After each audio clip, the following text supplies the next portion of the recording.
जोपर्यंत माझ्या मागण्या पूर्ण ह्या सगळ्या होत नाहीत तोपर्यंत हे आंदोलन सुरू राहील.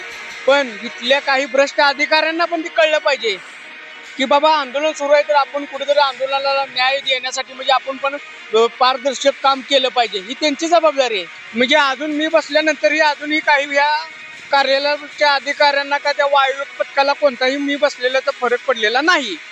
1000 ते 1500 रुपये त्या कार्यालयातले क्लार्क असतील, अधिकारी असतील, त्यांच्या टेबलला जे काउंटरला जी फाईल जाईल ते 100 ते 200 रुपये स्वीकारतात.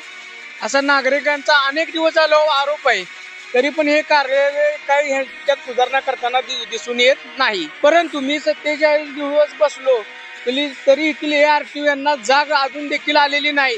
ही मोठी शोकांतिका आहे या सातारा जिल्ह्याची.